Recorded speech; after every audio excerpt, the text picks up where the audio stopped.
bonjour chers amis, bonjour tout le monde, bonjour sur le plateau, bonjour Daniel, bonjour Emmanuel, bonjour Frédéric, bonjour Christian. Je voulais vous dire que j'ai beaucoup réfléchi à quelque chose cette semaine.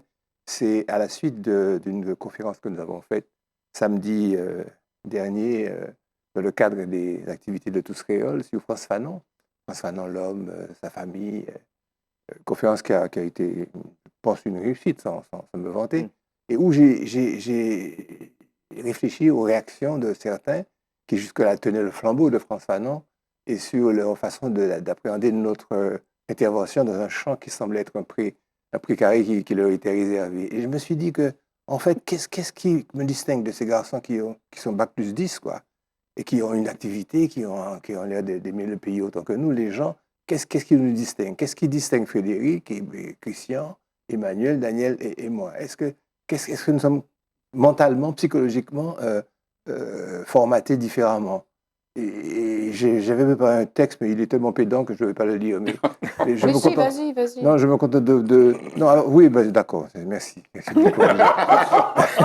Non, je voulais votre assentiment, parce que sinon j'allais tomber comme un cheveu sur la soupe. Non, mon questionnement est parti sur le fait que comment se libérer des idéologies, parce que ce sont des idéologues, des conventions de pensée, des cadres conceptuels, et comment sortir, quel processus, qu'est-ce qui fait que nous soyons tous ensemble là et que nous soyons quasiment des iconoclastes par rapport aux idées toutes faites de certains? Et qu'est-ce qui nous rassemble et nous unit là, tous les 5, et 6 avec Barajo? D'abord, nous pratiquons systématiquement une sorte d'introspection. Je sais que chacun de vous réfléchit, je vous donne des sujets. À partir du sujet, vous avez toujours quelque chose de plus à ajouter, vous avez toujours un plus ou un moins, c'est-à-dire que vous ne prenez pas les idées toutes faites. Ensuite, c'est le travail que vous avez fait entre le moment où je vous ai envoyé le texte, mais où vous me l'avez proposé, parce que vous me proposez parfois aussi. Et puis, vous êtes ouvert à la diversité des perspectives. Ça peut être ça, ça peut être ça. Donc, vous avancez à tâtons dans la réalité des choses et des idées. Et puis, vous avez un esprit critique, alors parfois trop, je vous le dis. Mais vous avez un esprit critique, c'est-à-dire avoir l'esprit critique même par rapport à ses propres analyses. Et vous questionnez les sources, vous allez ailleurs. Emmanuel pour son téléphone, il appelle Frédéric, elle sort des fiches. Quant à Christian, pas même parlé, il fouille dans le passé et dans la musique. Et quant à Daniel, non, c'est un zitata de la pensée, du travail intellectuel, ça c'est. Et puis, vous avez surtout une certaine empathie, c'est-à-dire que même des gens qui ne sont pas d'accord avec vous, vous n'avez pas d'animosité à leur égard, parce que ce sont nos pères, ce sont des Martinets comme nous, et puis vous n'êtes pas figé dans votre cadre social. Emmanuel de Rénal n'est pas un béquet, Frédéric d'Espagne n'est pas une petite bourgeoise, Christian n'est pas un petit bourgeois Robert, Madame le bâtonnier n'est pas bâtonnier quand elle est là, elle fait son boulot avec nous. Et puis surtout, la chose la plus importante, c'est que vous travaillez, quoi. Vous vous engagez dans une éducation permanente, philosophique. Même si vous me taquinez, ouais, ça c'est un sujet du bac. Et puis, je suis persuadé que chacun d'entre vous, à votre façon, il y a un moment où vous vous arrêtez. Celui-là prie, celui-là fait de la méditation, celui-là va nager, celui-là est tout seul avec lui.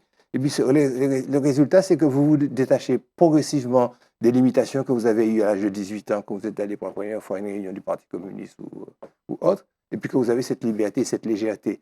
C'est difficile parce qu'on peut ne pas nous suivre, on peut ne pas nous comprendre.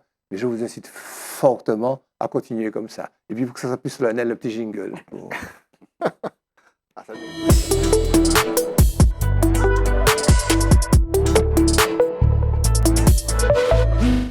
Atterrisse. Bravo. Non. Je vous en prie, je suis très content. La réforme de la profession infirmière, c'est très important, parce que c'est le quotidien des Martiniquais. Dans un désert médical, comment on peut avoir par les infirmières, et puis moi je parlerai en 2 mots des pharmaciens, comment on peut avoir un service immédiat. Daniel va vous expliquer comment ça marche maintenant. Oui. Alors c'est une proposition de loi qui a été adoptée il y a quelques jours à l'Assemblée nationale, et l'exposé des motifs dit bien qu'il y a un double constat. Le constat, c'est que la difficulté d'accès aux soins et le fait qu'il y ait de moins en moins de soignants. Et puis, la réalité, c'est que le rôle des infirmiers et des infirmières auprès des malades, ce rôle est très important. Et souvent, c'est eux et elles qui sont présents au quotidien. Et donc, les députés se sont dit qu'il fallait faire en quelque sorte évoluer la profession. Et dans la proposition de loi qui est faite, il y a plusieurs volets. Le premier volet, c'est de permettre aux infirmiers infirmières de prescrire, ce qui était une prérogative qui était dévolue uniquement aux médecins. Aux médecins. Et donc, ils pourront prescrire à la fois des produits et également des examens. Ça, c'est la première chose. Ensuite, ils pourront assurer le suivi des soins, ce qui n'était pas non plus possible. Et ils pourront également s'occuper de la formation et on leur a donné une possibilité d'intervenir dans des milieux où ils n'intervenaient pas avec cette extension de compétences au niveau des PMI, au niveau scolaire et un troisième que j'ai oublié. Donc, c'est l'augmentation des missions. Et puis, il y a ce qu'on appelle la consultation, la pratique avancée. La pratique avancée, il y avait déjà certains infirmiers qui, lorsqu'ils avaient une certaine ancienneté et lorsqu'ils étaient des infirmiers d'État, ils pouvaient déjà pratiquer un certain nombre d'actes que les infirmiers lambda ne pouvaient pas faire. Mais on confirme cette évolution et on consolide cette mission. Et alors, en fait, on va se retrouver dans une situation où parce que c'est l'intérêt du malade, en fait, hein, c'est que le malade sera avec les infirmiers qu'il peut voir tous les jours. Il faut bien se rendre compte qu'il y a des patients qui voient l'infirmier tous les jours. Et l'infirmier peut être à même, compte tenu, parce qu'il a la continuité du malade qu'il voit tous les jours, de comprendre la gravité d'une situation et de pouvoir réagir tout de suite. Et le médecin n'est pas toujours forcément disponible, il n'est déjà pas forcément accessible. Donc ça permet, moi je trouve que c'est une loi qui va dans le sens de l'intérêt du malade. D'ailleurs, les professionnels ont accueilli avec satisfaction cette loi. Il y a un bémol quand même, c'est que moi je trouve qu'il y a beaucoup de dispositions qui sont laissées à des décrets, à des arrêtés, et notamment, et ça les infirmiers, les ordres et les syndicats l'ont souligné, la question financière. Parce qu'à partir du moment où on augmente les missions et donc la responsabilité de ces professionnels de santé, il faudra prévoir une rémunération supplémentaire. Et ça n'est pas réglé. Et moi, je pense que j'espère plus exactement que cette question qui est reportée à des décrets, des arrêtés, ne fragilise pas cette ouverture que la loi permet. C'est le point faible du système avant et qui va peut-être perdurer, c'est le montant de la rémunération de la prestation. Oui, parce que c'est vrai que plutôt que de faire la queue et d'aller choper des virus et des bactéries dans les laboratoires, on pourrait simplement dire à l'infirmière de venir et le coût, si on ne lui donne pas, ce qui n'est peut-être pas légal, un pourboire substantiel, elle n'a même pas d'intérêt n'a pas d'intérêt à venir pour vous faire vos prises de sang, les porter au laboratoire. Et alors, je pratiquais ça et toutes celles qui le faisaient pour moi ont laissé le métier d'infirmière libérale pour aller trouver aller trouver un emploi fixe parce que je me disais, pourquoi vous faites ça, vous êtes libre et tout. Ils me disent, oui, bon, tiens, on n'arrive pas à joindre les deux bouts parce que les prestations ne sont pas suffisamment rémunérées. Ça, c'est toujours pareil. Belle nomenclature, belle Fidji, belle vie. Et puis, cela dit, cette loi s'inscrit dans une évolution qu'on commence à dessiner, notamment avec l'impact de l'IA qui va bouleverser les systèmes de santé et qui va réhabiliter la médecine du cœur et de la main, c'est-à-dire de la personne qui est dans l'acte. Et je pense que pour moi que l'infirmier et l'infirmière seront les personnes centrales demain dans la gestion des soins. Et la machine va remplacer progressivement les médecins eux-mêmes dans le diagnostic. Donc je pense que c'est la porte ouverte vers un nouveau chemin et qui va faire gonfler le statut de ce ça va dans le sens aussi, excuse-moi de t'interrompre, le sens aussi des droits de prescription et d'ordonnance élargis accordés aux pharmaciens. Maintenant, vous pouvez avoir votre ordonnance renouvelée pendant 3 mois, mois par mois. Le médecin peut pratiquer certains tests, vous ordonner certains médicaments pour certains secteurs. On ne va pas faire l'énumération, mais ça aide considérablement. Ça permet effectivement que la santé soit préservée pour la population. Alors, on va revenir à notre cher ami Trump. Je vais te l'accorder, en parlant de la possibilité, parce qu'il faut faire quelque chose. Alors, on se demande, mais que faire? Alors, certains esprits qui se croient fins et intelligents, disent, mais si on boycottait les États-Unis comme ça, si le monde, la planète boycottait les États-Unis, mais c'est pas si simple. Ouais. Emmanuel va vous expliquer ça. Oui, ben c'est pas si simple parce que le monde s'est mis dans un confort depuis 80 ans qui a consisté à se mettre sous tutelle américaine et à laisser l'Amérique produire tout ce qui est indispensable aujourd'hui pour nous. Et l'avance est telle aujourd'hui, notamment sur les technologies qui font notre quotidien, le GPS. Si aujourd'hui on boycotte le GPS, ben, nos voitures s'arrêtent, tout s'arrête. Toutes les technologies liées de l'information, c'est les fameux GAFAM. Il faut comprendre que la plus grosse entreprise des nouvelles technologies européennes représente 1/1000 de la taille d'Amazon. Donc le niveau d'échelle est tel qu'aujourd'hui on est, Doctolib, je crois que c'est 1/1000 d'Amazon en termes de taille. Donc le rapport de force n'est pas du tout là, et on a laissé en effet grossir ces activités qui ont envahi notre quotidien, et à l'état actuel, on est totalement impuissant. On ne peut pas boycotter, on ne peut pas se passer de Facebook, on ne peut pas se passer d'Apple, on ne peut pas se passer d'Amazon, de Google, Gmail, enfin, même si... et donc, ça pose quoi comme question? Il y a d'abord ce fait de l'ultra-domination que les États-Unis ont installé chez nous, y compris sur le volet immatériel, Netflix, la culture, le cinéma, enfin on oublie, il n'y a pas que les objets que l'on achète, il y a tout ce qui façonne un petit peu notre imaginaire, qui aujourd'hui est d'inspiration essentiellement américaine, il faut en être conscient. Et puis, c'est plus complexe que ça, parce que si on se dit, eh bien, ok, très bien pour la partie matérielle, on va boycotter tout ce qui est matériel, le Coca-Cola, etc. Sauf que le Coca-Cola, il est fabriqué en Martinique. Est-ce que c'est un produit américain ou est-ce que c'est un produit martiniquais? Un peu des deux. Oui, mais si tu... Partout où ils ont des succursales de distribution locale. Mais ça veut dire que les produits sous licence américaine sont des produits européens, français ou martiniquais. Parce que c'est ça le système de l'économie. Les voitures que l'on achète, combien de pièces américaines, de composants sont dans les voitures que l'on achète? Donc si on boycotte, ça veut dire que les voitures françaises sont à l'arrêt aussi. Enfin, on est dans un monde où c'est intermêlé, où les objets que l'on consomme sous licence américaine sont des objets aujourd'hui français, européens ou martiniquais, selon l'endroit où c'est fabriqué. Donc, ce n'est pas si simple que ça. Il n'y a pas d'objet stricto sensus américain.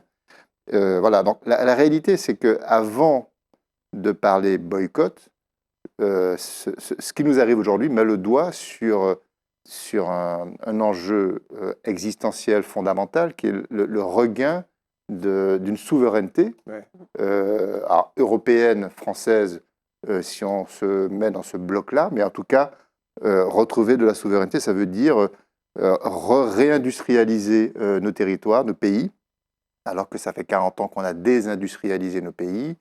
Ça veut dire retrouver le sens de l'autonomie sur l'armement, sur l'alimentaire, sur la culture. Enfin, c'est un vaste chantier, mais on est dans un monde ouvert, multipolaire. Mais c'est aussi une perte de temps considérable. Ce sont des investissements colossaux. Ce sont des investissements colossaux, mais alors, la question se pose notamment sur l'armement, parce que ce qui est vrai pour l'armement l'est aussi pour tout le reste, tous les pans industriels de la vie.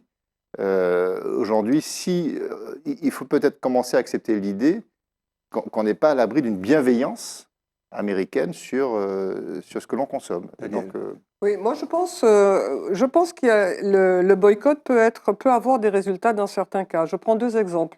Je prends l'exemple de Tesla.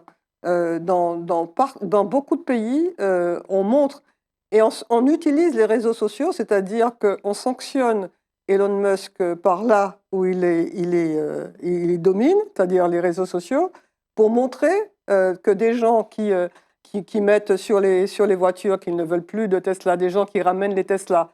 Et le résultat, il est très simple, c'est que depuis 2 mois,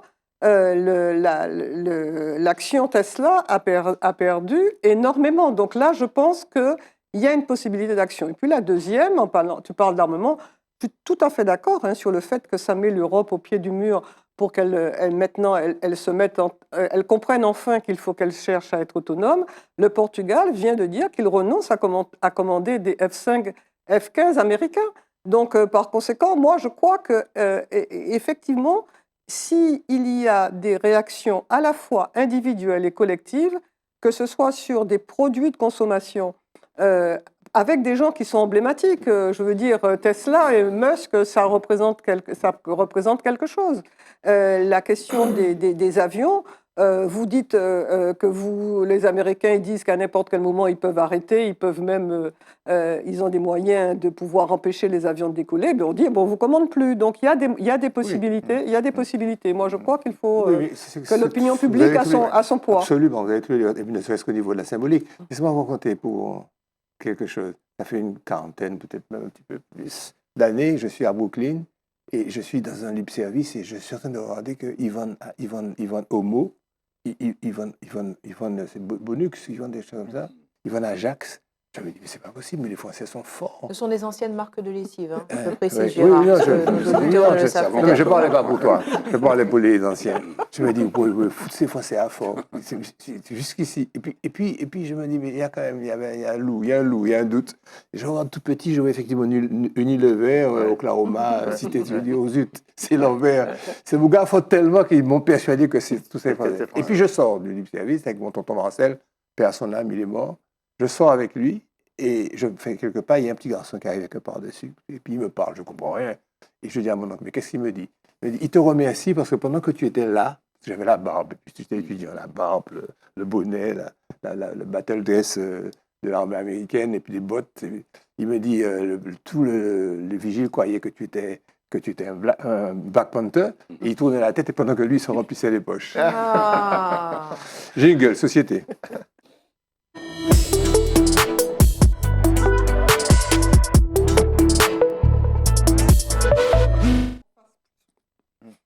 Société, sujet, cette petite éruption parce qu'il y a eu un vent glacial du nord qui a soufflé dans le studio. Sur le plateau, il y a une climatisation assez importante. Une nouvelle utopie refondatrice pour développer la Martinique, ça va te réchauffer un petit peu. Tu vas, Alors, oui, ce n'est pas de moi, c'est de Max Orville. Hein. Une nouvelle utopie refondatrice qui s'inspire finalement du fameux texte de Césaire sur... la nouvelle mystique, pour le citer, il nous faut une nouvelle mystique, disait Aimé Césaire, une nouvelle ambition refondatrice sur une base démocratique pour la Martinique. Si je ne m'abuse, il le disait en 1992, lors d'une phrase improvisée, lors d'un congrès. Et donc, Max Orville a décliné un texte sur cette utopie refondatrice avec ce clin d'œil à Césaire. Et donc, je l'ai contacté. J'ai contacté Max Orville, je lui ai demandé, c'est tellement plus simple, hein, ce qu'il voulait exactement dire par là. Voilà.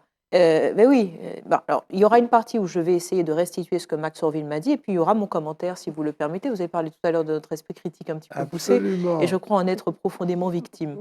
Donc, pour Max Orville, l'idée, c'est de dire, avec ce clin d'œil, qu'il nous faut un nouveau projet de société, et que se poser la question de est-ce que nous serons capables de montrer que nous pouvons, nous, Martiniquais, enfin travailler ensemble.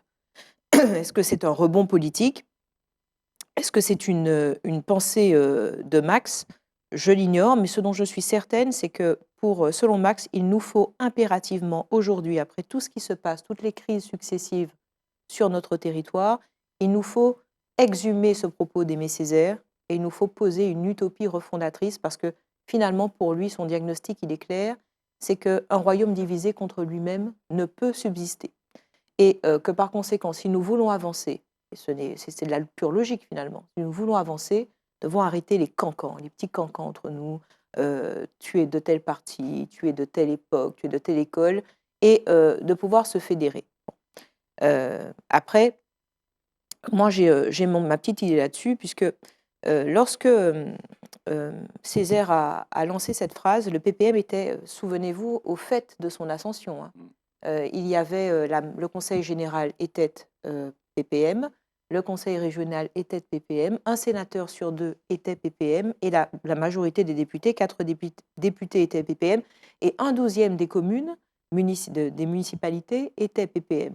Et pourtant, ce visionnaire a dit, il nous faut une utopie refondatrice. Parlons déjà finalement de ce statut juridique de d'homme qui devait être mis en place, et on se demande comment est-ce qu'un homme qui était au fait de son parti, qui était au fait de son expérience et de ce qu'il avait fondé, de ses fondations, pouvait se dire finalement ça ne suffit pas. Et on se retrouve avec des décennies plus tard à lui donner raison, puisque quand on analyse un petit peu ce même parti, on note, pour parler du PPM, on note sa difficulté à se redéfinir, même si aujourd'hui, pour avoir assisté à des lundis du parti, on s'ancre dans un passé riche, un passé avec un homme et une histoire qui est extraordinaire, mais on parle beaucoup du passé. On ne parle pas nécessairement des projets de société, on ne parle pas du renouveau, on ne parle pas d'économie, on ne parle pas de stratégie. Bon, ça c'est pour, je vais dire, l'idéologie. Aujourd'hui, quelle est la grande idée du PPM? Quelle est la grande idée refondatrice du PPM? Maintenant, de façon concrète, je veux dire au niveau des municipalités, pour parler de la mairie de Fort-de-France et de la ville de Fort-de-France, et vraiment sans parti pris. Quel est le projet du centre-ville? Quel est le projet de la ville? On parle énormément des augmentations de taxes, notamment de taxes foncières. Cette année, ça a été assez extraordinaire. Les entreprises s'en vont, les résidents s'en vont, la démographie est déclinante. Donc, je crois que finalement, ce grand homme qui était Aimé Césaire avait pressenti qu'il y avait un risque dans cette grandeur. Et je crois que ce risque, je vais prendre mon risque, ce n'est pas Max Orville qui le dit, c'est le mien, c'est l'hubris. C'est-à-dire arriver à un certain pinacle, et nous en sommes tous victimes, nous sommes tous capables, que nous soyons une personne, que nous soyons un parti, que nous soyons un pays, que nous soyons un territoire, l'hubris nous menace tous. Et ce parti a été tellement au pinacle, ce parti a été tellement... Et définir l'hubris pour ceux qui n'ont pas ta L'hubris, culture. pardonnez-moi, c'est... Alors, l'hubris, c'est simple. C'est un terme grec pour qualifier le fait d'arriver au sommet. Absolument. Et de croire qu'on y est indéfiniment. Voilà. Et c'est donc l'hubris. Et c'est ce qui est le risque de toute éminence et de toute partie. Alors, c'est bien l'hubris parce qu'ensuite, quand il y a... Enfin, c'est bien. Quand on le vit, et je crois qu'aujourd'hui, le Parti progressiste martiniquais est en plein hubris et est en train de peut-être en sortir, c'est qu'il permet de se poser les bonnes questions. C'est-à-dire qu'après l'hubris, c'est généralement la chute. Pas ce que je souhaite, mais c'est généralement l'étape d'après. Et cette chute permet de mieux renaître. Cette chute permet de mieux considérer les choses et de se réinventer. Et je crois que nous sommes aujourd'hui, et pas que pour le PPM, pour le projet martiniquais en lui-même, pour l'île et pour son idéologie et ses stratégies économiques, on en parlait tout à l'heure.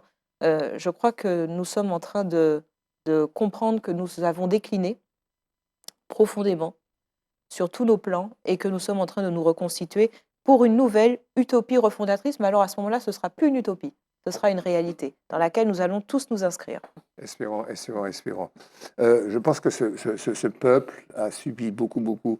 L'image d'Édith, on lui a coupé une patte, quoi. Donc il fonctionne avec 3 pattes. Et on lui a coupé aussi une patte dans la tête. Et j'ai confié à Christian de nous parler du trouble post-traumatique. Est-ce que par hasard, nous ne souffririons pas, voilà, question de la même chose.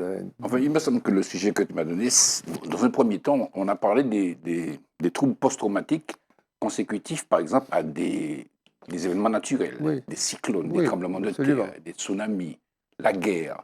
Toutes ces situations-là, effectivement, on a du mal à imaginer psychologiquement comment les gens peuvent vivre ça. Parce que ce sont des catastrophes qui sont extrêmement importantes et que du jour au lendemain, tu perds tout, quoi. Regardez les inondations qu'il y a, regardez Mayotte récemment. Donc c'est vrai que ce sont des situations traumatologiques qui ont été identifiées. Alors il a été estimé que dans le monde, 70% de la population mondiale est confrontée au moins une fois à cela. C'est-à-dire qu'on est 10 milliards, quoi. 7 milliards. 7 milliards. On est combien, je ne sais plus. 7, je crois. Bon, en tout cas, 70% de cette population est confrontée dans sa vie à une situation où tu peux effectivement tout perdre, quoi. Et puis, voilà, avec des conséquences mentales, morales, psychologiques, des fractures, des douleurs, des peines. Donc, tout le temps, nous pas qu'à mesurer, là, mais c'est vrai que c'est... Alors, il y a aujourd'hui des chercheurs qui ont travaillé sur ce sujet pour essayer d'évaluer effectivement ces ces difficultés en tout cas.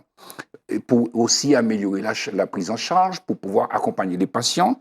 Et depuis 1992, il y a des psychiatres qui évoquent ces problématiques.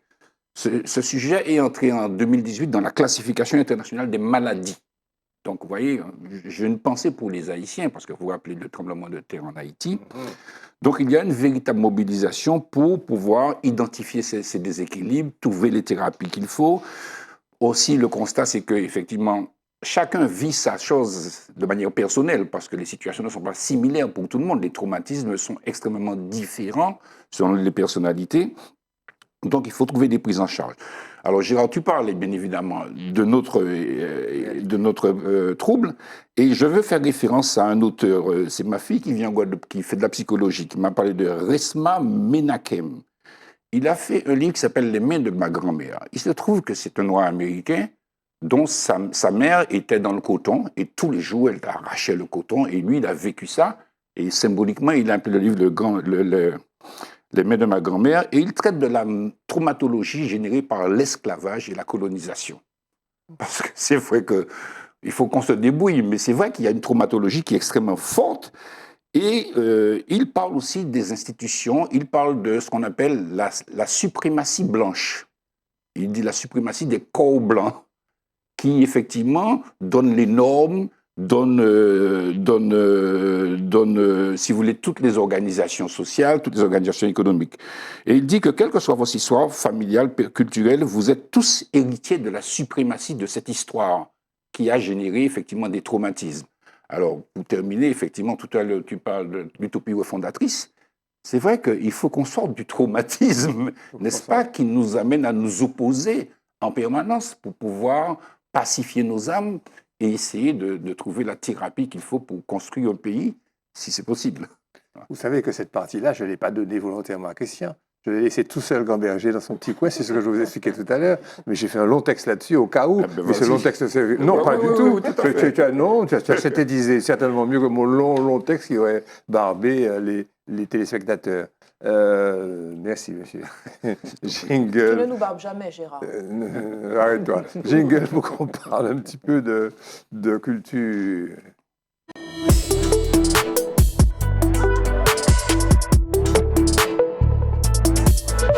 De soutien aux artistes martiniquais. Oui. La motion de soutien aux artistes martiniquais. Christian va prendre le relais, tu sais, tu le connais. Oui, mais on échange. La motion donc porte l'intérêt de soutien de l'Assemblée aux artistes martiniquais, porte l'intérêt que les collectivités, manifeste l'intérêt des collectivités à l'égard des artistes, je vais y arriver, et j'ai interrogé des artistes, concrètement des artistes martiniquais, voilà.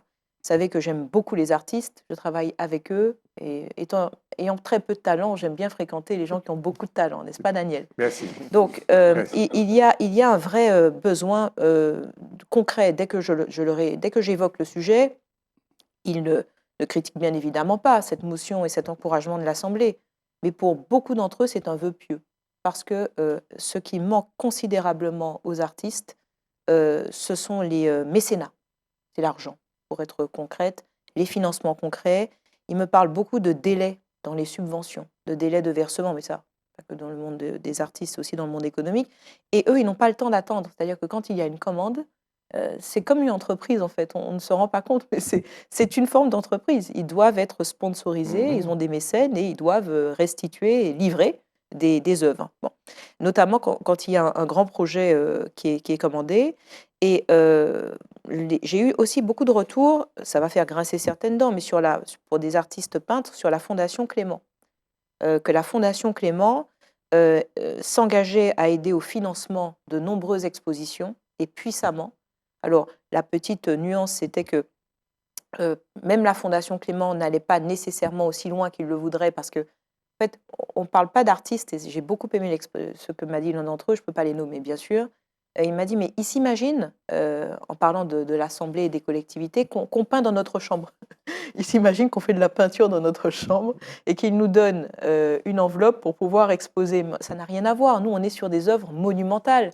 Moi, ce dont j'ai besoin, c'est que la Fondation Clément ou un mécène quelconque puisse me donner des financements pour déjà acheter cette fameuse trame de 4 mètres par 4 mètres. pour faire mon œuvre monumentale. Enfin, ce sont des artistes d'aujourd'hui, ils ne pensent pas du tout à notre échelle. Ils pensent à une échelle beaucoup plus grande et ils ont des besoins beaucoup plus grands.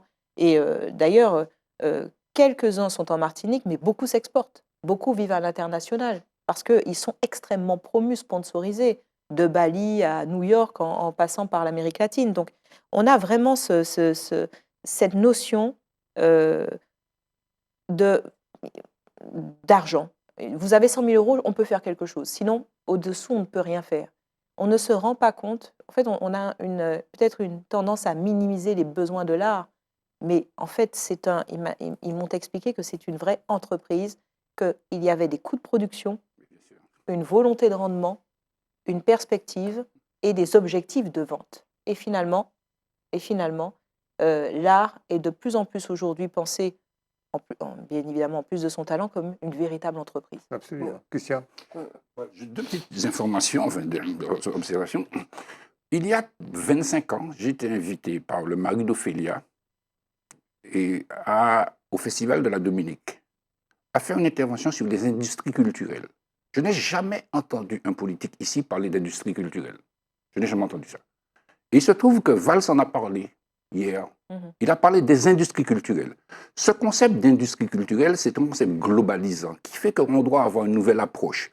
Là, on n'est plus là simplement pour revendiquer une identité. Là, on est dans un marché. La production littéraire, la production audiovisuelle, la production cinématographique, la musique, la peinture. Le merchandising. Le merchandising. Donc, il faut organiser les choses de façon non pas simplement d'affirmation d'identité, mais d'activation d'une économie.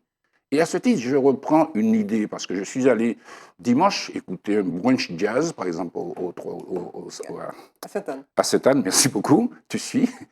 Et je parlais avec un artiste et je disais, par exemple, vous savez que 80% des rémunérations qui sont faites dans les petits bars, tout ça, les restaurants, puisque c'est quand même un secteur que je sais qui est très important et qui emploie beaucoup d'artistes, ces gens-là sont payés un petit peu au noir. Yeah, oui. OK? Bon. Mais si tu veux mettre en place un dispositif de législation pour pouvoir faire payer les charges sociales, tu vas tuer les gens. Donc, il faut analyser, à mon avis, ce secteur pour pouvoir, comme tu dis, avoir,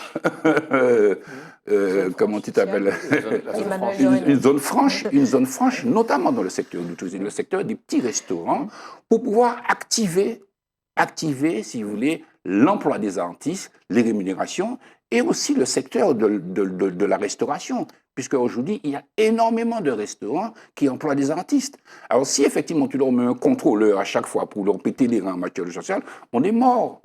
Donc, il y a une analyse à faire. Vous savez, moi, quand j'étais en poste, il y avait déjà 90 petits établissements qui faisaient passer des artistes. Aujourd'hui, il y en a beaucoup plus.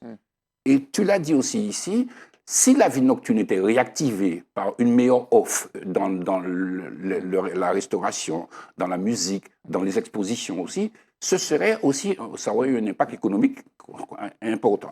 Dernière chose, dans les propos, et j'ai entendu le président de l'Assemblée dimanche à la radio, il n'a jamais parlé du conservatoire. Et pourtant, on parle du conservatoire. Et un conservatoire a des vertus structurantes. Parce qu'au-delà même de la formation, on peut avoir, si vous voulez, des éléments d'archivage, de consultation, on peut avoir des éléments de visite, on peut avoir des éléments d'exportation, parce que, encore une fois, je l'ai dit, il y a plein de festivals en France. Où sont nos artistes? Quelle stratégie avons-nous? Vous voyez, on peut avoir aussi des conseils pour l'équipement des établissements. Vous voyez, c'est-à-dire, il faut recenser. Il n'y a jamais eu d'études économiques faites sur l'industrie de la culture ici. Voilà. Vous ne trouvez pas que c'est évident ce que Christian dit à chaque fois, que c'est très clair? Vous ne trouvez pas que c'est évident ce que vous dites chacun dans chacun de vos secteurs? Alors moi, je me pose une question fondamentale. Pourquoi ces personnes-là, il n'y a pas que nous qui leur parlons, pourquoi ces gens-là ne nous écoutent pas? Pourquoi ils n'écoutent pas ceux qui votent pour eux, ceux qui pourraient être des influenceurs dans le sens positif d'une Martinique améliorée? En tous les cas... ça, c'est de l'utopie refondatrice. Pourquoi? Maintenant, tu vas nous expliquer pour la peine de punir. Pourquoi la France, deuxième exportateur d'armes au monde, manque pourtant de matériel pour sa propre armée? Allez, mettez Godillot et puis au boulot. Alors oui, c'est vrai que la France est le deuxième exportateur d'armes dans le monde, mais avec une part de marché qui est de l'ordre de 10 à 11%, donc une petite part de marché, puisque le plus gros, le premier de très loin, ce sont les États-Unis, qui ont à peu près 50% de part de marché. Ouais. Voilà. Mais la France est quand même un gros exportateur.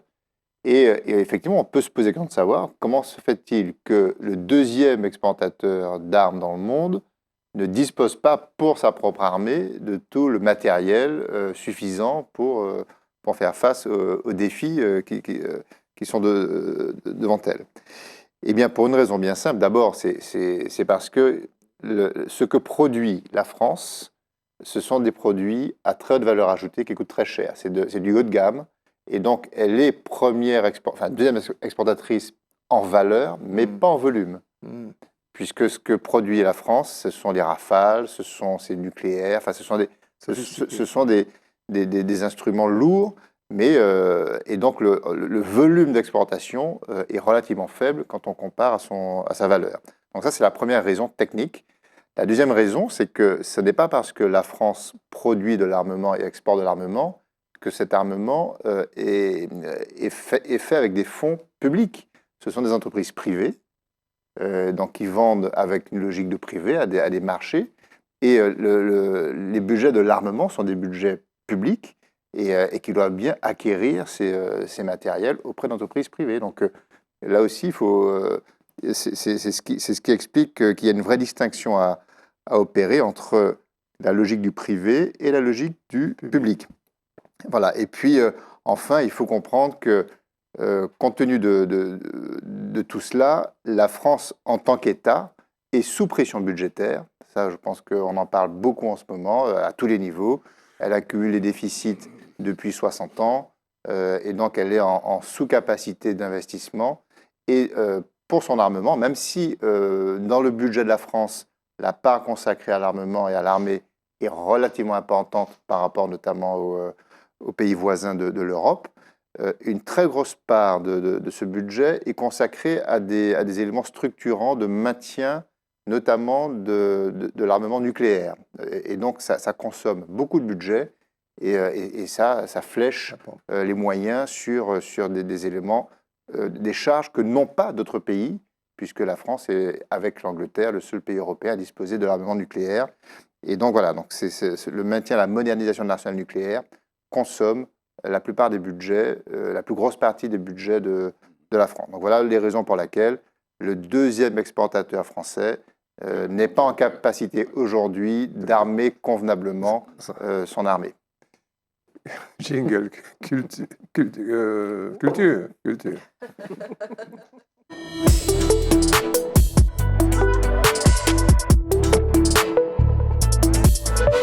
Même s'il est décédé, mais il va quand même donner son âme, son esprit, son oxygène, Franck Etienne, oui. Auteur haïtien. Oui, tout à fait. Franck Etienne est décédé il n'y a pas longtemps, au mois de février. Et moi, je vais vous dire le nom complet de Franck Etienne, parce que rien que son nom est déjà une invitation au roman, à la poésie, au rêve. Il s'appelle Jean-Pierre Basile Dantor Franck Etienne d'Argent. Oh. Et c'est son nom. Et alors, il explique il est né d'une mère haïtienne très jeune, elle avait 14 ans, et son géniteur, il ne dit pas son père, son géniteur était un Américain qui était responsable du chemin de fer, il avait 63 ans. Et son père ne l'a bien entendu pas reconnu. Il a donc été élevé par sa mère et sa grand-mère, qui s'appelait Étienne, et qui lui ont donné tous ces noms parce qu'elle considérait que c'était une protection vaudou, compte tenu du fait qu'il arrivait dans la vie avec des difficultés, parce que, comme vous le voyez, il est chabin avec des yeux bleus. Et dans la campagne haïtienne, c'était pas si évident que ça. Alors, il a passé son enfance dans un quartier de l'Artibonite, et après, il était vraiment très, très, très brillant élève. Il est allé chez les prêtres, et ensuite, il est allé à Port-au-Prince, et il a une scolarité brillante. Ensuite, il a été à l'Institut international, il est diplômé, il a ouvert une école, il a été directeur, et il a enseigné de la littérature à la philosophie, en passant par les mathématiques et la physique. Il a fait tout ça, et ensuite, c'est un créateur. Les Haïtiens sont réputés, nous savons tous comment ils sont, dans la littérature, on a des exemples, mais Franck Etienne, il est à la fois un poète, un romancier, un comédien, un dramaturge, un musicien et un peintre. Et il est un peintre reconnu parce qu'il a fait des expositions à l'international et quand il a cessé d'enseigner et d'être directeur d'école, c'est sa peinture qui lui a permis de vivre. Et il expliquait d'ailleurs comment le Covid l'avait appauvri parce qu'il ne pouvait plus voyager et exposer. Et dans la littérature, il a une place particulière parce qu'il est celui qui le premier va écrire en créole. En 1975, il va sortir un roman qui s'appelle Désafi, qui est le premier roman en créole haïtien. Oui, le premier roman créole que j'ai lu. Oui. Et il est aussi l'initiateur, avec d'autres, d'une technique littéraire qu'on appelle le spiralisme. Alors, ça paraît compliqué, mais ce n'est pas. En fait, il explique, il dit c'est une esthétique du chaos. En fait, au lieu d'avoir une construction linéaire, en fait, la création littéraire va emprunter à la fois à la poésie, au récit, au conte, et comme un développement en spirale, d'où le terme spiralisme. Il a une production qui est importante, il est reconnu au niveau international, tant et si bien que pendant 7 années, il a été proposé pour avoir le prix Nobel de littérature. Il a été proposé par des universités du Japon, de Bordeaux, des États-Unis et par l'UNESCO. Et il est venu à la Martinique. Oui. Il est venu à la Martinique plusieurs fois parce qu'il était président du jury qui décernait le prix Sonny Rupert, qui est un prix destiné à la littérature en créole. Et à ce titre, il a rencontré aussi bien Aimé Césaire que Raphaël Confiant, qui faisait partie de ce jury. Et c'est quelqu'un qui a, je dirais, qui a beaucoup écrit, sur lequel il a aussi, j'ai oublié, il était comédien, c'est-à-dire qu'il a été acteur de cinéma, parce qu'on le voit dans un film. Et c'est quelqu'un donc qui a un poids, colossal dans la littérature, pas seulement haïtienne, mais dans la littérature mondiale. Et moi, j'ai été frappée du nombre d'hommages qui lui ont été rendus. Et d'ailleurs, l'UNESCO, il y a quelques jours, a décidé de créer un prix littéraire Franck Etienne, à la fois pour pouvoir, en hommage à sa littérature, mais pour pouvoir aider à la création littéraire. La Fondation Clément l'avait fait venir tout récemment. C'est là que j'ai eu l'occasion de le rencontrer et de lui parler. Avec une simplicité, c'est étonnant. Voilà. Et la semaine prochaine, on va parler de... Anthony Phelps, qui vient de nous quitter. C'est encore plus extraordinaire. Jingle, musique.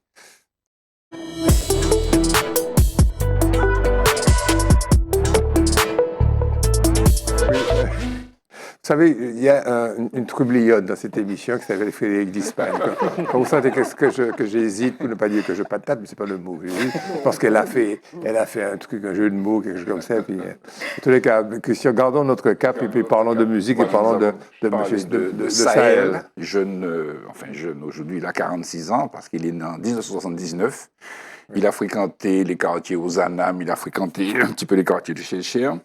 Alors chez lui, chez ses parents, il y avait un petit clavier. Et avec son frère, il tapotait le clavier progressivement. Et puis il a commencé à faire des sound systems. Il a joué dans un groupe qui s'appelle les Panthères Noirs. Les Panthères Noirs. Voilà. Et il a acheté une guitare et puis il a appris tout seul les accords, les mélodies. Forcément, si vous voulez, dans sa génération, ils sont influencés par le reggae dancehall. Et puis, le voilà, arrivant sur le marché, il fait un premier album qui s'appelle Sahel and Friends, où il fait un titre qui s'appelle Tchembered Pamoli, que je vous invite à écouter. Tout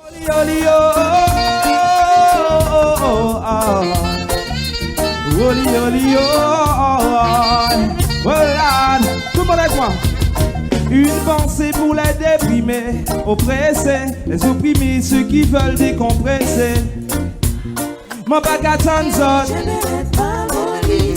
pour ralentir ceux qui sont pressés, stressés, pour dépêcher ceux qui ne veulent pas s'empresser. Tchembered, mon bagaton zone, c'est une chanson pour les prisonniers qui reprennent goût à la vie, la chantent lorsqu'ils s'ennuient.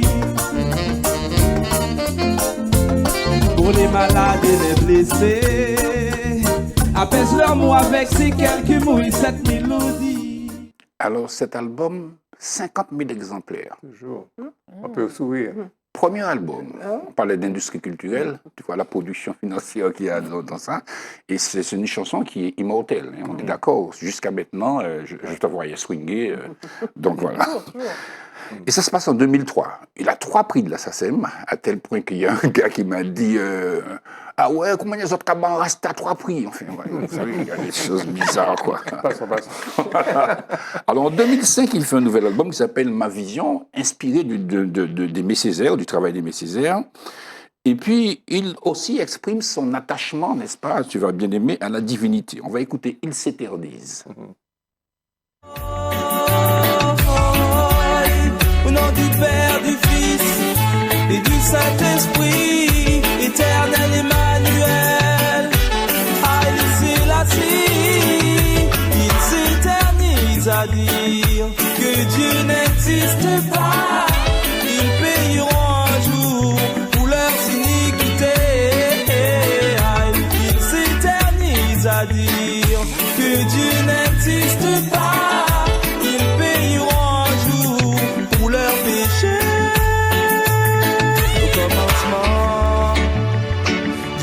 Du ciel et la terre, elle était vide depuis l'obscurité couvrait la totalité de la mer. Pendant mon exercice professionnel, quand on organisait des prix, j'avais déjà été sensible à sa voix. Parce qu'il chante juste. Il a une très très belle voix d'ailleurs. Il a été interprète masculin dans nos manifestations. Alors, il a été édité par Dance Music. Il a travaillé avec Admiralty, il a travaillé avec Kalash, il a travaillé avec des jeunes. Et puis, il a fait beaucoup de titres. Hein. On a déjà écouté deux. On va écouter un 3e maintenant. C'est PIA. C'est une adaptation d'un morceau de Jean-Philippe Martelly qu'il a recomposé et qu'il a proposé. Ça se passe aux Folies Bergères à Paris. Ouais, quand même. Il dit soleil, la ville, il dit tellement qu'à passer. Avant, il dit mon bataille, les Folies Bergères au soya. Mais il dit des folies aussi. On se nous pas te dire assez, tout ça nous nie.